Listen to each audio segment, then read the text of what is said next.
Ladies and gentlemen, this is your captain speaking, and I hope you're ready to confront the existential dread of inevitable death, because this week I'm looking at Persona 3, developed by Atlus and released on the PlayStation 2 in 2006. More specifically, I'll be looking at the director's cut released in 2007, Persona 3 FES. No, not like the hat. It's supposed to be short for festival, though I have no idea how that relates to the game whatsoever. The fact that I'm starting with Persona 3 should tell you that I haven't played the first two, and really, I don't feel like I have to. Persona 3 would introduce a lot of new mechanics that would go on to define the series, and really blazed the trail that 4 and 5 would follow and expand on. But first, a history lesson. Persona is actually a spin-off of Atlus's other series, Shin Megami Tensei, which Google Translate tells me means new goddess reincarnated. More specifically, it's a spin-off of Shin Megami Tensei If, released in 1994, as the high school setting was highly praised. Both SMT and Persona are known for their heavy influences from mythology, literature, pop culture, and psychology, with each game focusing on a different core psychological idea. Persona 5 is about freedom, makes sense why it's popular in America. Persona 4 is about the truth, and Persona 3 is about death, so you know you're in for a good time. The games are also heavily based on Carl Jung's analytical psychology, which talks about shadows being repressed parts of the conscious self, personas representing the public face people wear to hide their true self, and many other ideas. But this isn't a psychology class, this is a review show. So let's shoot to kill and shoot the skill and give it everything we've got!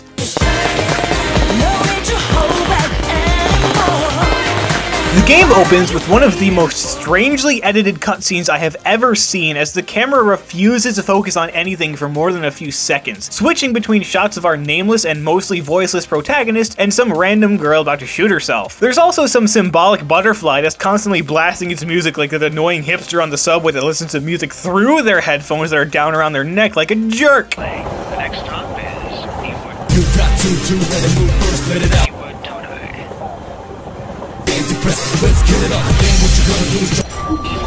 Then Mr. Bluehair steps off the train into the middle ground between light and shadow, between science and superstition, and it lies between the pit of man's fears and the summit of his knowledge.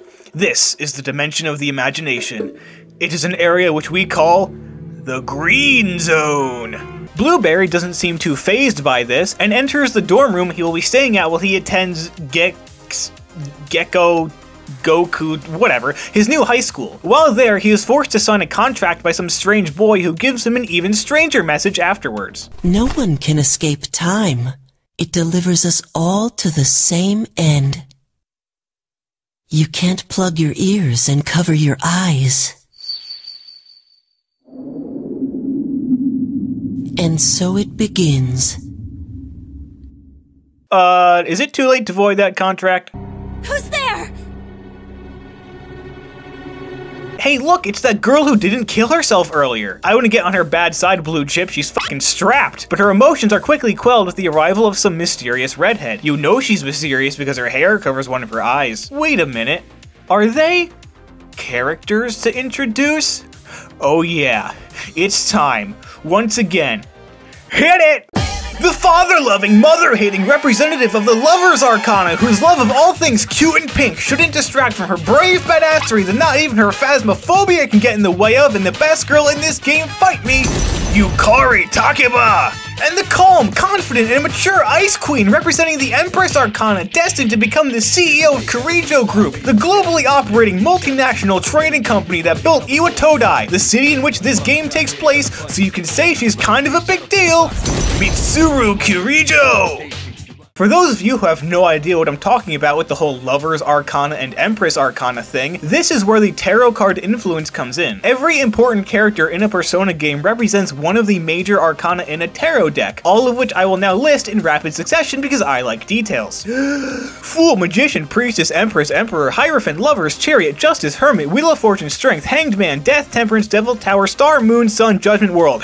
All you need to know right now, though, is that the Lover's Arcana represents the importance of relationships, and the Empress Arcana represents power over growing things. Blue Collar wakes up the next morning and accompanies Yukari to Genghis Khan. Yukari, a little help. Well, this is it. We're here. Welcome to Gekkoukan High School. Yeah, that. Also, are we just gonna ignore that she did a double take for no reason?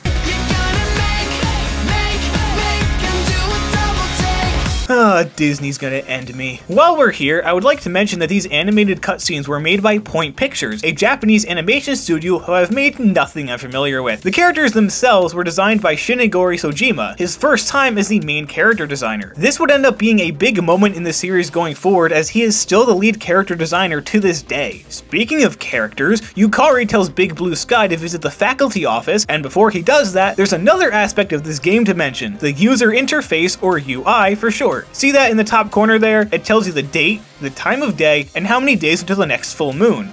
Why are those things important? You'll see later. Blue's Clues meets with his teacher, Miss Toriumi, in the faculty office, and it's never addressed why she looks like a grown-up Yukari. I mean, she wears the same color clothes and has almost the exact same hair, down to the color. Miss Toriumi will be more important later, but for now, she gives Deep Blue Sea a stark reminder that his parents are dead. After a welcoming ceremony, Moody Blues meets the next important character in this game. The irresponsible and reckless representative of the Magician Arcana, who is constantly hitting on girls with an astonishing 0% success rate and remains the worst important character in the game for like 98% of the runtime, Junpei Iori! The Magician Arcana is representative of power and potential, by the way. Junpei is a bit suspicious of the fact that Blue Oyster Cult and Yukari walk to school together because he's a middle schooler pretending to be a high schooler, and Yukari writes it off before immediately making it worse. You didn't say anything to anyone about, you know what, did you? Okay, good. Seriously, don't say anything about last night, alright? And that, my friends, is how ships are sailed. Yukari runs off, leaving the one Blues brother to walk home with Junpei, where he goes to sleep for the night and we see Mitsuru talk to another new important character. We're like 20 minutes into this game and they are just throwing new characters at us every minute. Alright, run it back. The aggressive and abrasive competitive representative of the Emperor Arcana, who has a legion of fangirls and has never fully recovered from the loss of the only girl he ever felt comfortable talking to, his younger sister, Akihiko Sanada! The Emperor's whole deal is power, protection, and leadership. They play the pronoun game while talking about a certain group being responsible for infecting people with something called apathy syndrome, and we cut to the next day where Miss Toriumi is monologuing about her favorite authors because tonal consistency is a foreign concept in Persona games and you just have to accept that. This brings us to the first core gameplay mechanic I get to talk about, as the player has no free will up to this point. Miss Toriumi asks Junpei a question about what she was just talking about, and he turns to you to give him the answer. While in class, you have to pay attention to what the teachers are saying, as there is a solid chance you will be quizzed on it immediately after. The answer is always hidden in their statement, so it's really just a memory game. The reward for getting a question right is a boost to your charm, one of 3 personality stats that you can raise along with academics and courage. This was the introduction of social stats to the series, and they are very important, as raising them to higher levels unlocks a few things you will definitely benefit from having. Charm is raised mostly by answering questions and drinking tea, don't ask. Courage is raised mostly from singing karaoke, and academics is raised mostly from studying. My tactic when playing was to prioritize maxing these stats out first. It only took me like 1 or 2 in-game months, and then I was free to reap the rewards for the rest of the game. I'm Blue Dabba-Dee Dabba-Die returns to the dorm where he meets the chairman of the school board, Shuji Ikutsuki. We find out that night that Shuji oversees Mitsuru and Yukari as they watch Blue Christmas sleep, and after that recent school board controversy, this becomes extra uncomfortable, but there is a reason for it. They find out that he is not affected by the dark hour since most people are turned into coffins, but he is able to sleep normally. Well, not normally, he's having a pretty strange dream.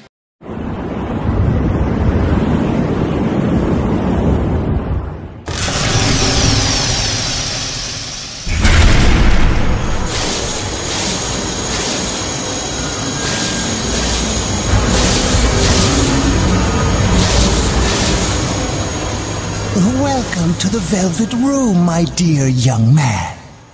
Okay, technically it's not a dream, it's a weird in-between world, but anyway. While this is Blue Velvet's introduction to Igor, the knows who knows, it is not his introduction to the series, as Igor had appeared in the 2 previous Persona games in pretty much the same role. He is a servant of Philemon, whose experiment with the Lovecraftian demon Nyarlathotep is pretty much the catalyst for every game in the series. Along with those, Igor was seen accompanied by the nameless Belladonna Demon Painter. I apologize for everything that was, but when someone actually made an anime turning the deceptive and manipulative son of Azathoth into a cute anime girl, you just have to make jokes about it. Back to the Velvet Room, all of Igor's former roommates have been replaced with Elizabeth, a cute blonde, so definitely an improvement. Igor tells Blue Bunny that he's duty-bound to see his contract through to the end, and that Igor and Elizabeth will assist him along the way from within the Velvet Room. And that's what you get for not reading the fine print, forced into a deal with an olfactory abomination. I'll go into more detail on the purpose of the Velvet Room in a bit, but for now, we skip to the next dark hour, where Akihiko returns to the dorm after being attacked by something that chased him there. Yukari rushes to wake up Blue Moon and gives him a short sword. Where did she even hide that? On second thought, I don't want to know. The two of them rush to the roof where...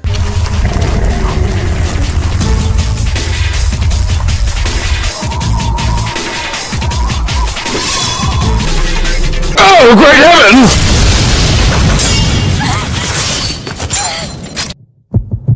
Okay, now wait, suicide is never the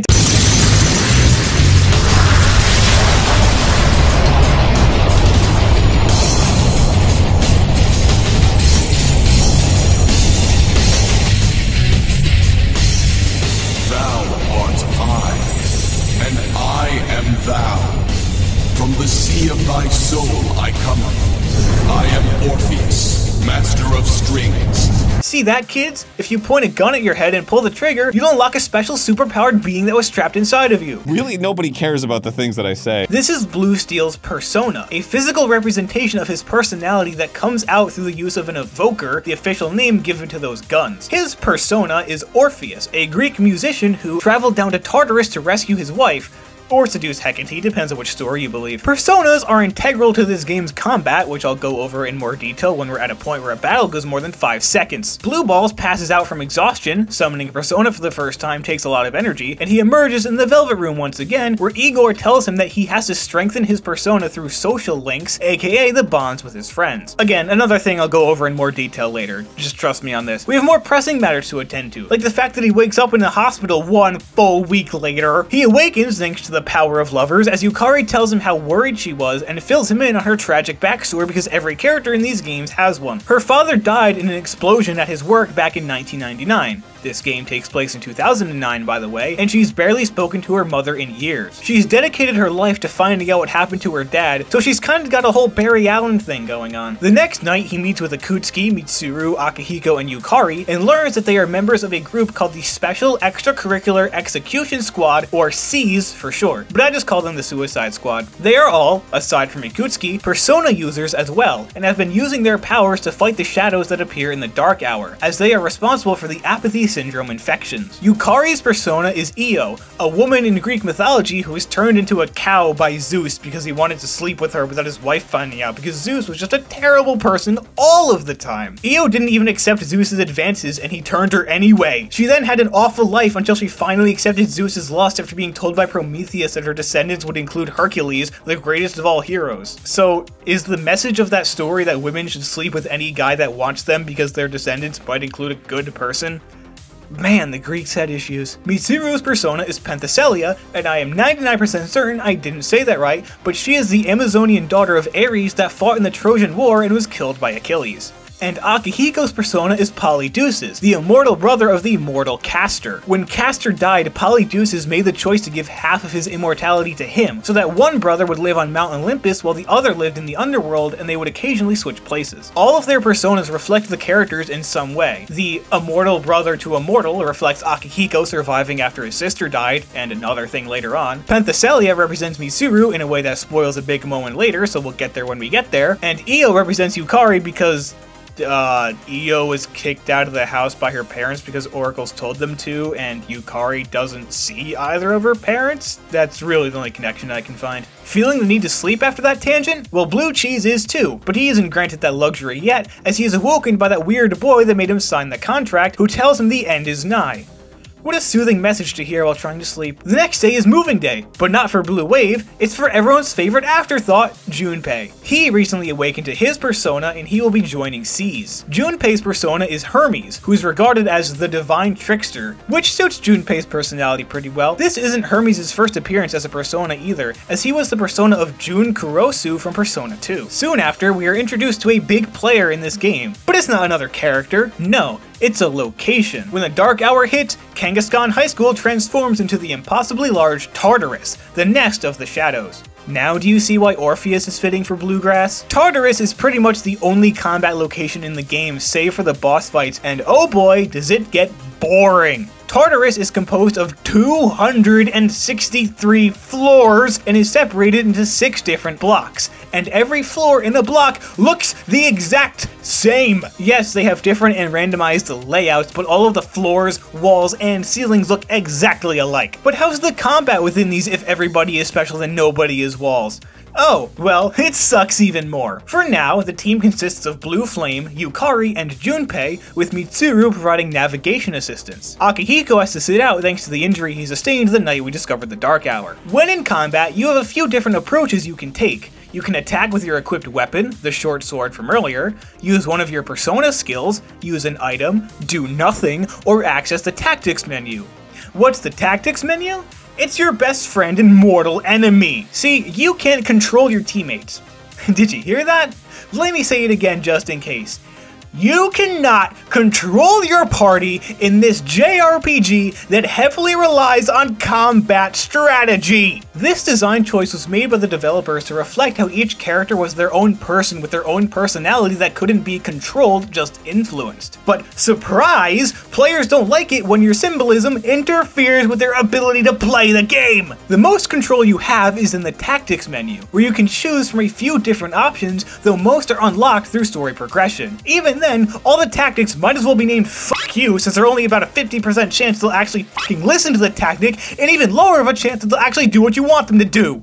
And yes, that did cost me a few battles, because that's another aspect of this combat. If the protagonist dies in combat, it's an instant game over. Even though any other character can die in combat and be revived in the same fight, they're apparently like chickens with their heads cut off if the main character dies. Couple that with a game that has way more insta-kill attacks than it should, and you have a recipe for inevitable, infuriating instant deaths that will make you hate this game, yourself, and life. But there are some aspects of this combat that I do like. Most enemies have some weakness, and using that kind of attack on them will knock them down and allow for the attacker to attack again, known as a one more. For those wondering, the physical attack types that are done by the weapons or persona attacks that cost health are Slash, Strike, and Pierce, and the magic attacks used by personas that cost SP are Fire, Ice, Electric, Wind, Light, and Dark. There's also Almighty, but that's a special magic type that no one resists or is weak to. Also, if you can knock down every enemy in a fight, you'll have the chance to instigate an all-out attack as long as the protagonist and one other party member are still standing. So the best battle strategy is to knock down all your opponents in one turn and then finish them off with an all-out attack, and one of your key ways of doing this is using your personas. That's right,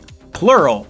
As Pokemon Blue has the special ability to use the power of multiple personas and can get new ones through Shuffle Time, an occasional post-battle reward where you pick from a few shuffled cards. Along with personas, you can get boosted money, experience points, health restoration, or weapons. But that's not all, as you can fuse personas in the Velvet Room to create even stronger personas with better stats and moves, and that's where the social links come in. Nothing of real importance happens in their inaugural infiltration of Tartarus, but the next day, the player is finally given the freedom to do 2 activities a day, one during the afternoon and one in the evening. And principal among them is hanging out with different people around Iwatodai to raise your relationship with them, which will give you access to more and stronger personas of that character's arcana. And since I don't feel like introducing all of these supporting cast members as they appear, I'm just gonna do it all at once. The first social link you can establish in another representative of the Magician Arcana with a penchant for older women, Kenji Tomochika! For those wondering why Junpei and Kenji share an Arcana, it's because Junpei doesn't have a social link. None of the male SEAS members do, in fact, so people who are upset that you can't romance the boys need to check their fucking privilege, because in Persona 3, you can't even talk to them! Anywho, where were we? Ah, yes. The super-focused sports fanatic representing the Chariot Arcana, hiding the severity of his knee injury, pretending it to be just a flesh wound when it is, in fact, closer to ending his career as an adventurer, Kazushi Miyamoto. The top athlete at the rival high school with a heart of gold representing the Star Arcana, or Starcana for short, Mamoru Hayase. The hyper-assertive and strict member of the student council representing the Emperor Arcana who advocates for stop and frisk when I'd much rather he just suck a dick, Hidetoshi Oda Nagiri! The Gourmet King representing the Moon Arcana who desperately wishes he had a cult of personality, but in living color all he has is a whack cult of paradise and salvation, Nozomi Sumitsu! The treasured member of the Student Council representing the Justice Arcana who isn't as good with computers as her name implies, but she is just as shy and awkward, Chihiro Fushimi! The French foreigner obsessed with fashion representing the Temperance Arcana and the whole foreign model is kinda dumb joke doesn't really zoo land with me, Andre Laurent Jean Giroux! The leader of whatever extracurricular club the protagonist decides to join, representing the Fortune Arcana, with a father relentlessly pushing for him to be a doctor because this is an Asian character and we're playing off all the stereotypes now, Kaisuke Hiraga! The ultimate team manager of whatever sports team the protagonist joins, representing the Strength Arcana, who really doesn't have much going on besides managing kids of different ages, Yuko Nishiwaki! The precious little girl representing the Hanged Man Arcana who relies on the protagonist to help her through her parents' divorce and all the strong conflicting emotions that come with it, Maiko Uhashi! The old couple representing the Hierophant Arcana who own the Bookworms bookstore who lost their son in a car accident and have his memory living on in the form of a persimmon tree at the high school, Bunkichi and Mitsuko! The terminally ill 19-year-old representing the Sun Arcana because I guess death was too on the nose with the most depressing social link cutscenes in the whole game, Akinari Kamiki! The millionaire businessman lacking ethics representing the Devil Arcana and some could say I repeat myself who learns the value of responsible business tactics and charity work because he sees an attractive woman into it and whatever works I guess, President Tanaka! The drunken monk representing the Tower Arcana whose wife and son left him alone so he spends his days teaching a random kid about the value of time and not to waste it, Mutatsu! And the online #gamer friend representing the Hermit Arcana, which I feel like I should take offense to, who meets the player in an MMORPG called Innocent Sin Online, Maya! At the end of Maya's social link, you learn that the person on the other end is actually Miss Toriumi, who tells Blue Beetle that she has a crush on him without knowing she's talking to him. Man, how come none of my hot teachers had a crush on me? I mean, what? Oh, and because people will crucify me if I don't point this out, Innocent Sin Online is a reference to Persona 2 Innocent Sin. Oh, and technically Persona 3 is the fourth game in this series, as Persona 2 got a direct sequel in the form of Persona 2 Eternal Punishment. And the fact that the numbers of the games don't line up with their entry number in the series will bother me forever. Back on topic, the other social links are related to characters we haven't met yet, so I'll mention those when they come up. There are two I would like to mention though. The Fool Arcana is represented by C's, and the Death Arcana is represented by the Mysterious Boy. Both are tied to story progression. One more thing I would like to mention before we get into the meaty meat and potatoey potatoes of this game is the music playing in the background of those character introductions. That is the main battle theme of this game, composed by Shoji Meguro, aka the god of video game music. Back to the game, Junpei introduces Blue Lives Matter to a police officer that will sell him weapons and armor to be used in Tartarus, which is basically where the rest of our attention lies until the next full moon, hence the counter on the screen. It's up to you how you want to spend those days, though a majority of your time will and should be spent climbing Tartarus to level up. There are mini bosses every handful of floors that do a good job testing to see if you're at a good level for the next section, though don't think you can grind through the entirety of Tartarus in one in-game night, as characters will get tired after being in there for so long. Also, you can only go so far before encountering an impregnable barrier that only story progression can defeat. And now that we're, what, like half an hour into the video, we're finally getting past the introduction? God, Persona games are long. Oh, no, wait, one more thing. Elizabeth has a list of requests for the Blue Blazer to accept. There's no punishment for not doing them, but there are rewards for completing them. And now we can fast forward to May 9th, the night of the first full moon in the game. Every full moon, a powerful shadow will be spotted outside of Tartarus, and it's up to C's to stop them. They actually don't realize the fact that the shadows appear on full moons until it happens a few times, and like, if they didn't want us to know that ahead of time, maybe don't have the counter in the corner. The first powerful shadow is spotted on a subway train, and Junpei runs off on his own to defeat them, as he's upset that Blue Eyes White Dragon was picked to be leader over him. They catch up to him and then have to beat the clock by getting to the front of the train and taking on the boss, which is also timed. This is the first boss of the game, and it's the only timed one. I mean, it's a good way to test players, but no other boss fights have this added pressure. Also, why does it say BJ there? The boss isn't too hard regardless, though it is annoying that she summoned summons other enemies, essentially just to waste your time. After taking her down and stopping the train, their mission is complete and they return to the dorm. Next morning, Elizabeth calls to say that the gate blocking their path up Tartarus is gone, leaving me to wonder how the Velvet Room has cell service. And that's the basic formula you'll follow all game. You'll have somewhere around 29 to 30 days to climb Tartarus and build up your stats and social links in preparation for the next boss fight. Akihiko is now cleared for combat and will join the team, giving you a full team of 4, with Mitsuru still acting as the navigator. Akihiko also tells the group about another Persona user at their school, but that he's unsure if she'll be able to help the team at all since she's always getting sick. Speaking of high school girls, weird transition, but I'll allow it. Yukari walks past 2 girls talking about how they just bullied someone, and the next day we hear that one of them went missing and was found outside the school. This leads them to investigate reports of a ghost wandering the school, bringing them to a back alley in the middle of the night for whatever reason, where they meet Shinjiro Aragaki. Well, technically they met him when they visited Akihiko in the hospital, but this is where they learn his name. He tells them that the ghost stories are all rumors about a student named Fuka Yamagichi, the same girl Akihiko mentioned earlier. She was locked in the school gym as a prank and went missing. The school covered it up as sickness and the students begin to believe that she died and is haunting the school. However,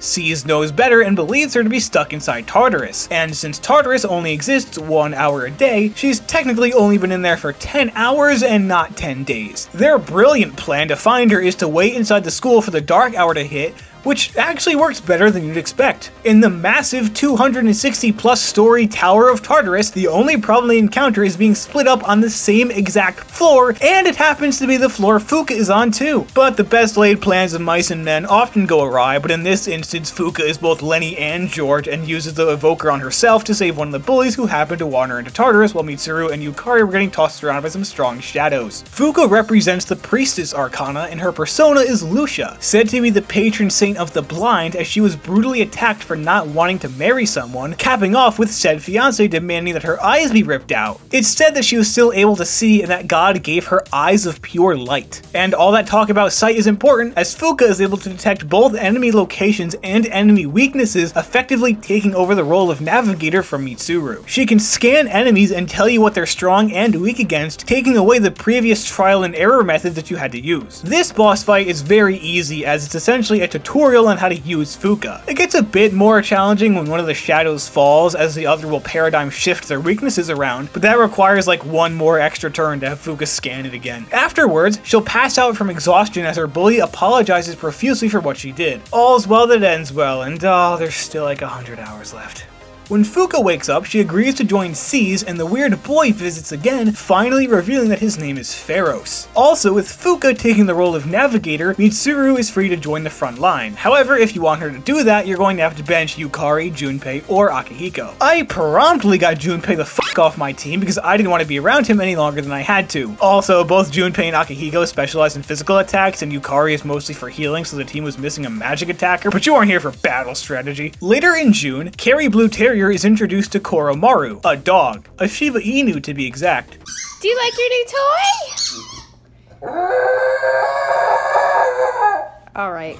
Koromaru is based on the dog Hachiko, a dog famous in Japanese culture and less so in American culture but still well known. He would walk to Shibuya Station every day, where he would then wait until his owner came back from work. However, one day his owner died at work and the dog spent every day until his death walking to the station at the same time waiting for him to come back. How long was that, you ask? Why, only 8 years? If that sounds vaguely familiar but you can't quite place it, this was the real-life inspiration for the saddest scene in Futurama history. Alright, let's stop being blue and go back to the game that's largely blue in color. Cool. Well, we've got like 8 more boss shadows to go, so let's go! A few days later, we see a random cutscene in the dark hour where someone is uncoffined only to be shot dead by a strange man. We eventually learn that these 3 are a group called Strega. Their leader there is Takaya Sakaki, the one ripping off our hair color is Jin Shirato, and the mysterious redhead is Chidori Yoshino. Why are all the important redheads mysterious? And good lord, there are so many characters to keep track of, and we haven't even met them all yet! But with that, we're free to head to July 7th, the next full moon. This time, 2 shadows are spotted inside a hotel, and they slay the first one with relative ease, then they look around for the second shadow, leading to the strangest and most unexpected smash cut I have ever seen.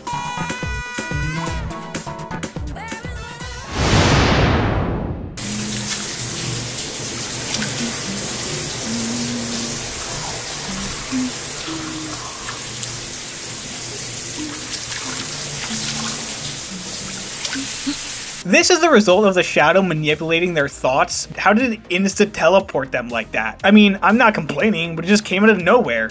And this moment may be making some of you wonder why I haven't mentioned social links for Yukari, Mitsuru, or Fuka yet. Well, Yukari's and Mitsuru's are locked behind story progression. In fact, this moment between her and Blue Ridge Mountains is one of the catalysts for that social link, though we won't be seeing Mitsuru's for a while yet. As for Fuka, you can start her social link right after she joins C's, as long as you have maxed your courage stat, and at this point, you haven't. Anyway, they mirror smash their way to the boss and its giant heart shape, and the fact that it likes to charm members of your team is my way of not so subtly mentioning that every boss is based on one of the major arcana as well. This one being lovers, obviously. The first one was Priestess, followed by Emperor and Empress, and the one they fought earlier tonight was Hierophant. After they defeat the boss and return home victorious, we see Strega is watching them and basically have been this whole time. A few days later, the plot thickens. See, Yukari's been investigating an explosion that happened at the high school 10 years ago, since it was followed by a string of disappearances that matched what was happening while Fuka was in Tartarus, and finally confronts Mitsuru about it. Mitsuru reveals that her grandfather and former CEO of Kirijo Group, the massive company that built the entire city this game takes place in, don't forget, was obsessed with shadows and determined to harness their power. However, he lost control of them, leading to the explosion and the formation of the Dark Hour and Tartarus. And yes, the experiments were conducted at the school because that's definitely the safest place to operate your highly dangerous tests on dangerous physical representations of people's worst qualities. So basically, we're the Kirijo janitorial squad. But Ikutsuki says it's not all bad news, since they just have to defeat the remaining boss shadows and the Dark Hour and Tartarus will disappear. Some C's members are tempted to hold it against Mitsuru for not telling them all of this right away, but those emotions are mostly subsided with the revelation that she didn't naturally awaken to her persona like everyone else. She was experimented on and forced to learn how to do it under the guise of assisting Kirijo Group. That doesn't mean everyone has an easy time with it though. Akihiko goes to visit Shinjiro, Junpei doesn't want Tartarus and the Dark Hour to be gone because he believes fighting is all he's good for, and Yukari reflects on a note from her father, which puts the pieces together for us and tells us that he was one of the researchers at Kirijo Group that died in the Dark Hour creating explosion. But she's ultimately undeterred and promises not to run away. As the squad tries to figure out what they're gonna do for summer break, Ikutsuki introduces them to the next team candidate, actual 10-year-old child Kanemata, representing justice. But fuck him, it's vacation time, and they will be enjoying their vacation at Yakushima and staying at the rich and fabulous Kirijo vacation home. Friends in high places, you know? And if you didn't like Junpei already, feast your eyes on this. Say hello to contestant number 1, Yukari Takaba. As you can see, she's chosen a bold design, quite unexpected. It takes a lot of confidence to pull off a swimsuit like that. Next up is contestant number 2, Fuka Yamagishi. Wow, Fuka, I had no idea you were so... I mean, you should wear a swimsuit more often. And here's our final contestant. I'm not saying all pervy characters are incapable of being likable, because that's definitely not the case, but Junpei just does it so much and he's not subtle at all. No lie though, Yukari and Mitsuru do be looking good, you know what I'm saying? There's fuck all to do at the beach, so they head back where Mitsuru's dad reveals that Yukari's dad also had a whole Barry Allen thing going on because he was in charge of working on a timeline manipulation device. What will you learn? What will you learn? That your actions have consequences! So yeah, it's his fault everything went to shit, and Yukari storms off amidst a sea of emotions to the sea. Blue Apron runs off after her to comfort her. She shares that she was able to keep going because she believed that it wasn't her dad's fault, and grew to idolize him and despise her mother for running away and sleeping with any man that came her way. Huh. Well, you're just Mr. Perfect. Well, I'm no Kurt Hennig, but I try. You think you know me? Wow!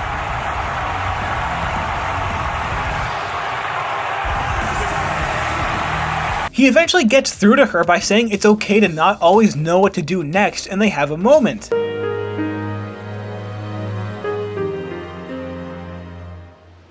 Hey! I just want to talk to him. Why do you have a shotgun? I just want to talk to him. Dad, this is ridiculous! I just want to talk to him. I just want to talk to him. I just want to talk to him. It is not his fault. I just want to shoot him. I just want to talk to him. You can't shoot him! Wait, what are you doing? Just because you can't get any doesn't mean you have to ruin it for everyone else. Well, that's the end of that for now. The next day, the ladies are tasked with locating an anti-shadow weapon that left the island lab on its own, while the guys engage in a babe hunt, where we get to see that all three of them suck at flirting. Then, Junpei spots something on the beach.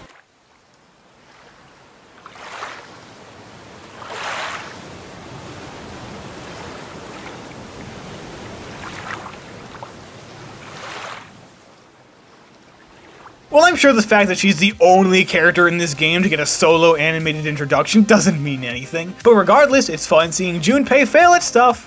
You are not the one.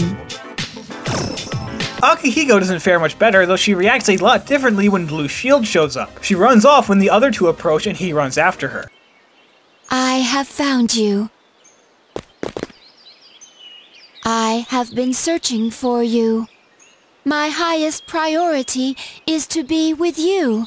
Wow, I've never been more creeped out by someone saying something so positive before. The girls show up, and then Ikutsuki shows up, saying that the mysterious blonde is the weapon that escaped from the lab. Back inside, he shows them the true form of the woman, a robot named Aegis specifically designed to fight shadows. Her persona is Palladian, the name given to a highly valued ancient wooden statue of Athena. Ikutsuki reveals that she suffered a lot of damage in combat many years ago and remained inactive before activating herself yesterday. Aegis still insists that she must be by Blue Cross's side, though doesn't say why. They return home a couple days later with Aegis, who is a very effective alarm clock. And now, Yukari Social Link is finally available, so I can go over how female social links work differently than the male ones. While the male links are all about building friendships, the female ones are all about building romances. If you get a girl's social link to a certain level, they will start to get jealous if you hang out with other girls. However, that stops if you max out their social link, as you will form an unbreakable bond. And I feel like Yukari's unlocks at a pretty bad time, since most people are probably just wondering when they'll be able to romance Aegis now. And it is coming, just a lot later. And I don't believe the series ever canonizes any of the relationships, so it's entirely up to the player.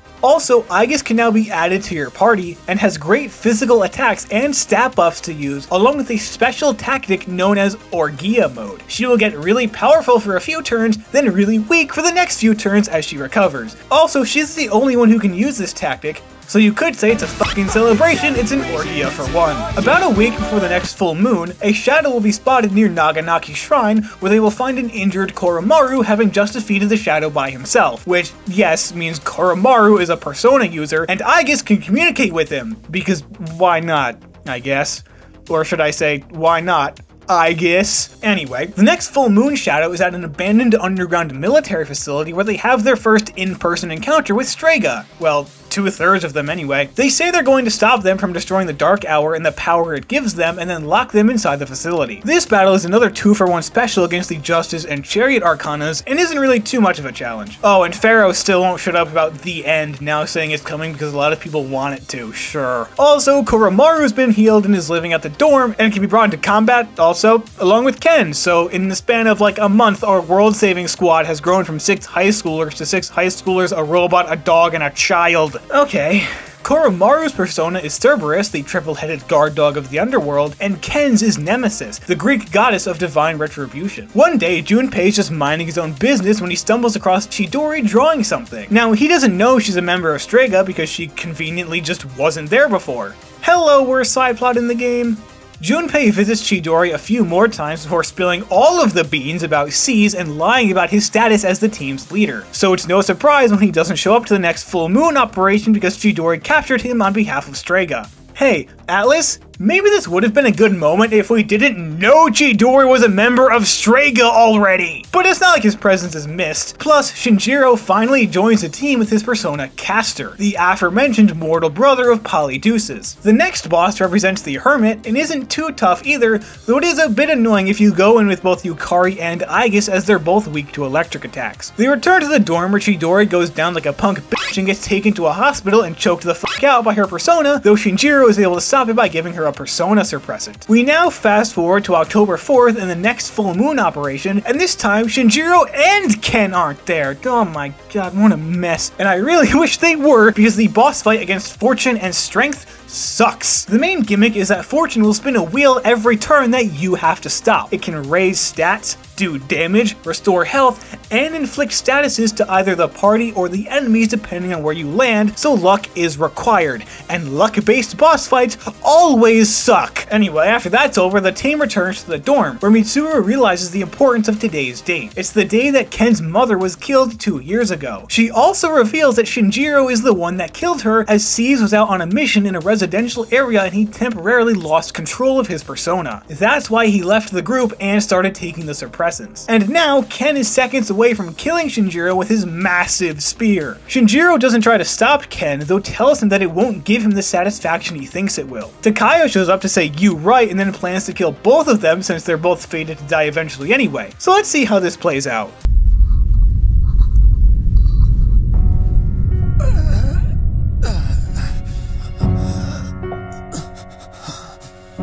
What is the meaning of this? Why would you risk your life to save this child? Shinji! How very disappointing. Shinji! Shinjiro-senpai! You've got your whole life ahead of you, so don't waste it. Make it your own. Okay? This is how it should be.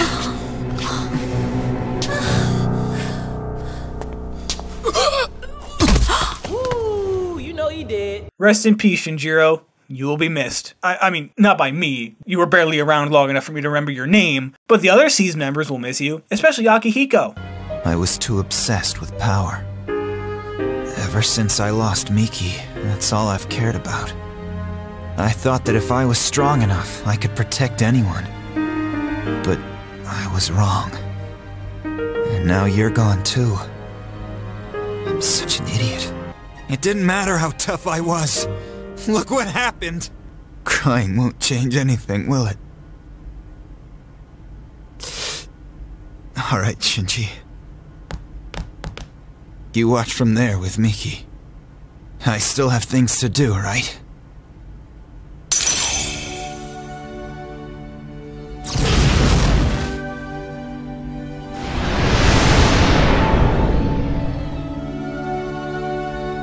That's right, personas can evolve like Pokemon, though it's less about natural selection and more about emotional development. And I don't think Caesar needs any introduction. At night, Aigis reports that Ken has run off and Akihiko finds him in the alley where Shinjiro died. Akihiko gives Ken the courage and resolve he needs to press on and make sure the deaths of his mother and Shinjiro weren't for nothing.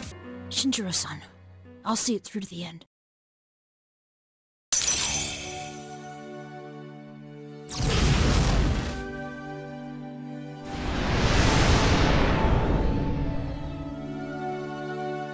Kalanemi is a Hindu demon tasked with killing Hanuman, the Hindu god of wisdom, strength, courage, devotion, and self-discipline. In the spirit of awakenings, who else wants a turn? Fuka, you up to the task?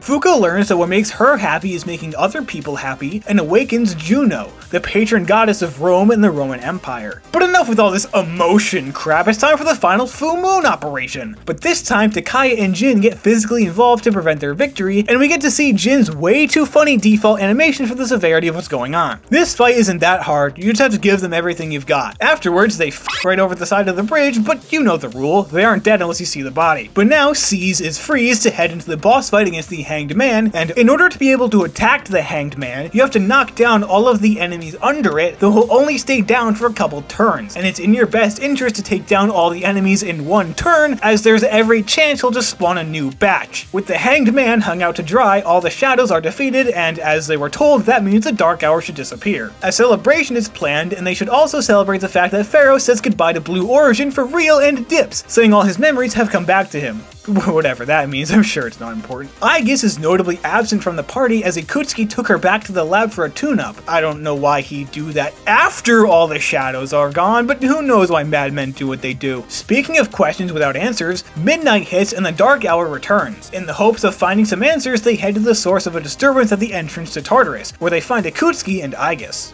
It was all a lie, wasn't it? You knew from the beginning that the dark hour wouldn't disappear. In fact, I never intended for you to rid the world of them. Quite the opposite, actually. What do you mean? The 12 shadows were parts of a whole. They were destined to be reunited. And that was accomplished in no small part, thanks to your efforts. Soon, Death, the Almighty, shall arise and bring forth the fall. He says that the fall is the only path to salvation, and that he doctored Yukari's father's message that she's been reading over and over since his death. He changed it so that it would look like her father was asking her to defeat the shadows, so she would be driven to do so and unknowingly bring about the fall. He then instructs the tampered Aigis to capture them, and they're tied to crosses atop Tartarus to be sacrificed. However, another jankily edited cutscene shows Mitsuru's father show up only to be shot dead by Ikutsuki, and Aigis turn to kill Blue Jay, but have a change of heart and set them all free, leading to Ikutsuki just moonwalking off the side of Tartarus to his death. They really spend a majority of this game setting up a twist villain only for him to be an actual villain for like 5 minutes. And yeah, he doesn't show up after this, he's just dead now. Oh yeah, and Mitsuru's dad just died in front of her, so she's clearly struggling with that at the moment. Back in the real world, Yukari receives the actual video her father made before his death, which, as you'd expect, says not to hunt the shadows, along with a bonus at the end. I know I promised I'd be home soon. And I'm sorry to break that promise. But I want you to know, Daddy was the happiest man on Earth when he was with you. I love you, Yukari. Please, take care of yourself. This new information makes her realize that she was right to believe in her father all along and awakens to her new persona.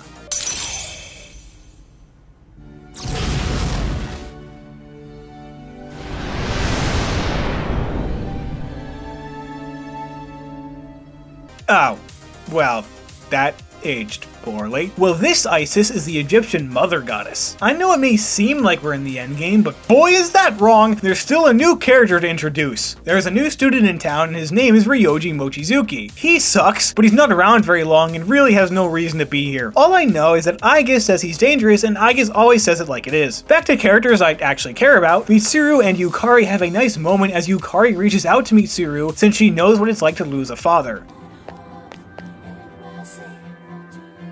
Ah, there she is. And it's gone. Hey, Yukari, help me out here? Ow! Appreciate it. And as this game tries to drain as much content as they possibly can of the last few months of this game, it's school trip time, where Yukari and Mitsuru resume their conversation and Mitsuru becomes determined to fulfill her father's final wish and destroy the Dark Hour.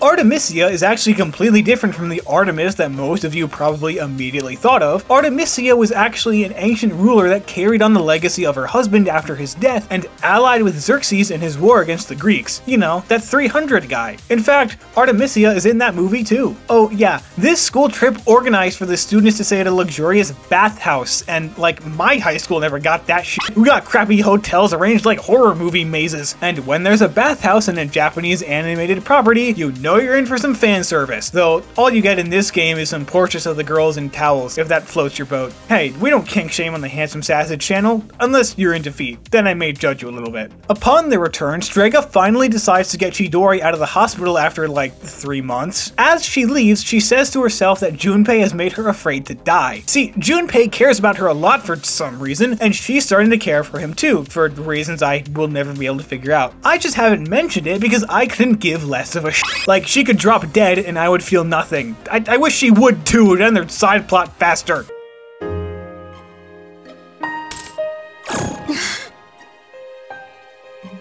This can't be happening. Chidori! Chidori, answer me! Chidori! Ah! Whoops. Kids, don't wish death on anyone, because then if they die, you're gonna feel real bad about it. I mean, I don't, but you will. Chidori's death and Takaya's subsequent nonchalant response causes Junpei's persona to awaken into Trismegistus, who is said to be the founder and pioneer of alchemy, astrology, and magic. And apparently this awakening is a result of his persona fusing with Chidori, so that's nice. Speaking of nice things, Mitsuru's social link is finally available! She's been a main character since the beginning of the game, and you can't talk to her until there's about 2 in-game months left! I feel like a lot more people would like and remember Mitsuru if they were actually able to fucking talk to her before being able to talk to literally every other character first! And on the subject of liking characters, I do have to admit that Junpei becomes a lot more likable from this moment forward, so there are no longer any members of SEAS that I dislike. Speaking of dislike, Ryoji! Man, I'm just segueing from one subject to the other like nobody's business. Aigis still doesn't like Ryoji and talks to SEAS about how she envies their ability to live. She can't die, so she can't live either. She can only function. However, I believe I understand the concept of loss. Should you ever be harmed,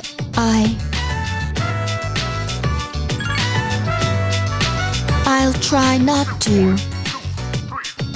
You are very special to me.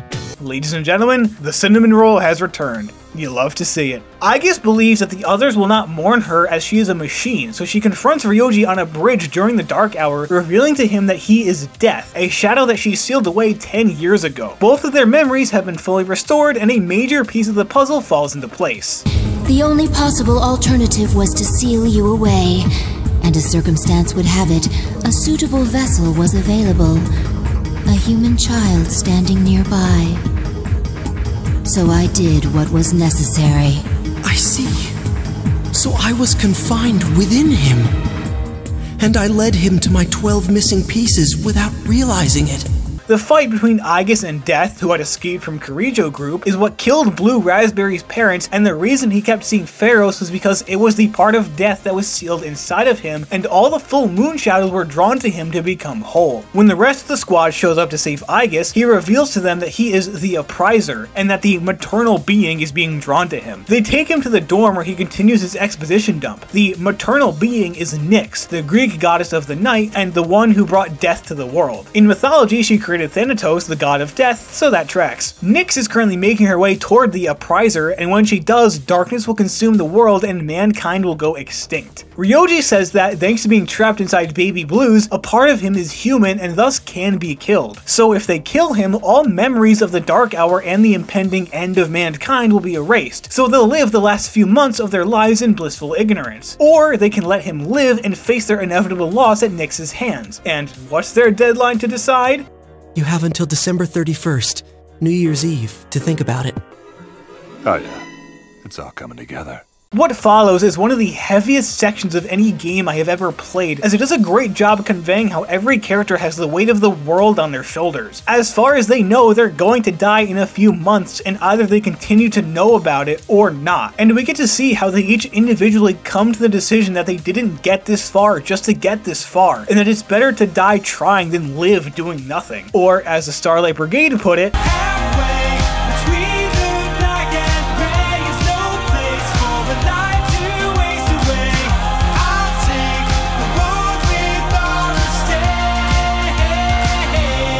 or as Yukari puts it, You know, if things don't work out, I think I'll still be okay as long as I'm with everyone. Honestly, it doesn't matter whether or not we die. All that matters is that we're proud of how we lived. Or even as Fuka puts it, You're scared because you're not running away.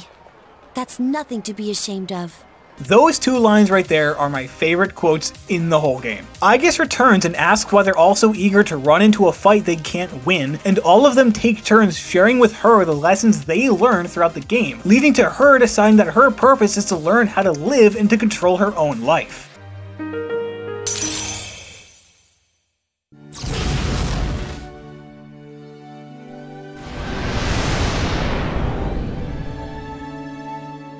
If If you remember, Palladian was the name given to a wooden statue of Athena, a non-living thing. And now that she is determined to live, her persona has awakened into the real living being the statue was based on. The deadline comes, and if you want to be a stupid loser, you can kill Ryoji and get the bad ending, or let him live and enter the final month of the game, as Nyx will descend at the end of the month, and the newly christened Nyx Annihilation team must climb to the top of Tartarus to meet her there. It's in this final month that Aegis' social link becomes available, and we find out that she represents the Aeon Arcana, which isn't in a standard tarot deck. It's actually from the religion of Thelema, created by Aleister Crowley. It's based on the belief that humanity can be split into different aeons, with the end goal being to reach the Aeon of Horus, the pinnacle of self-realization and self-actualization. Also, Takaya has resurfaced, telling humanity that Nyx is going to save them, and that the Nyx Annihilation team are the selfish and evil ones. I told you they aren't dead if you don't see the body. The promised day comes, and what we're presented with is a mini boss rush as they have to take down Shin and then Takaya before making it to Nyx. Luckily, you can heal between the fights and save the game because the Nyx fight is an exercise in tedium.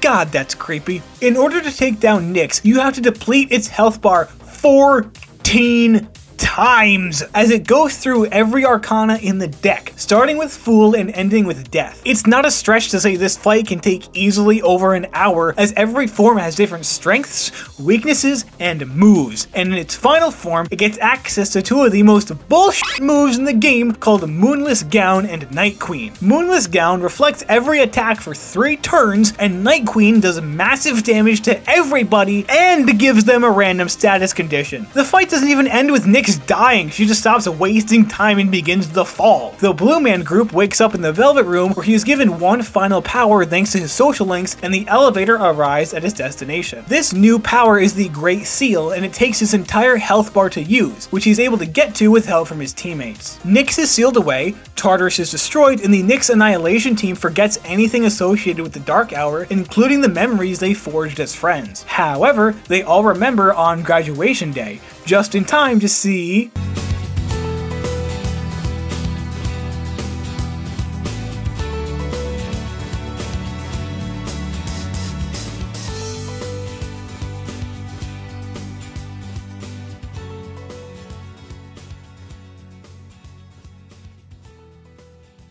yeah, the game ends with the protagonist's death. He gave his life to become the Great Seal, preventing Nyx from ending humanity. So in a sense, he's still alive, just in a different plane of existence. And in the future installments in this series, he's still up there. Hey, I opened this video telling you that your death is inevitable, so it's your fault if you didn't see this coming.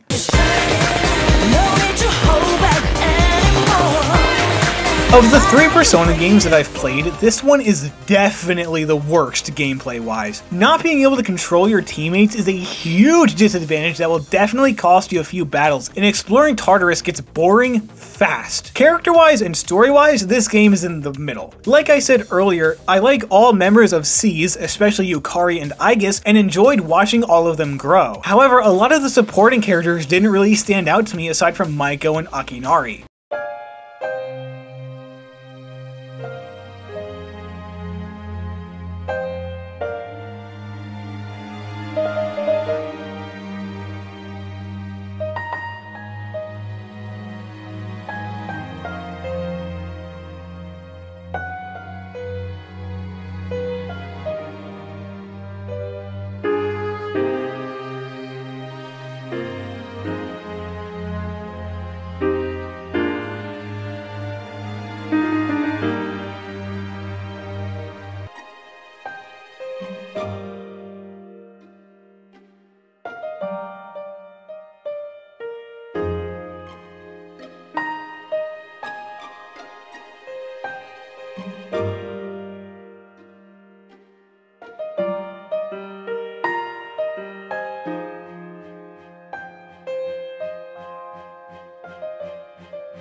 Ninja Brian, are you crying?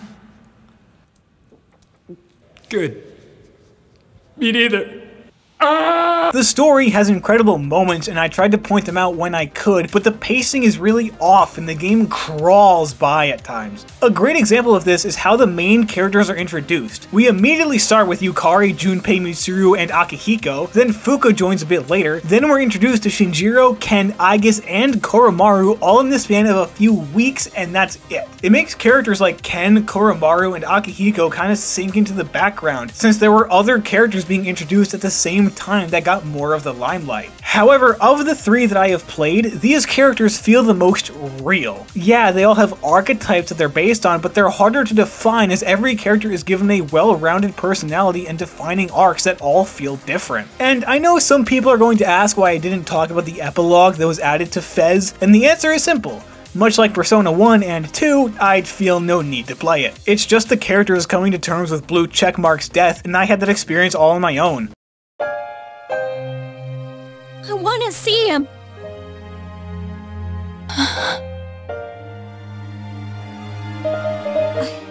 I made a promise to him too. I promised that I'd try my best to change this world so that people would stop wishing for the fall. It wasn't like yours. It was something I promised myself while holding his cold hand. That's why I decided to put the past behind me and look forward. Yukari-san. But I can't. I can't be that person. I want to see him. I don't care about anything else. I just want to see him again. Overall, Persona 3 FES gets a 7 out of 10. A solid story with a very strong cast and some fun gameplay sections that is held back by poor pacing, some poor core gameplay decisions, and a lacking support cast. Not the best the Persona series has to offer, but far from the worst. Know what to say next week we bring in the new year by reuniting with some old friends. Here's to a safe and secure new year, and I hope to see you for Season 2 in 2022.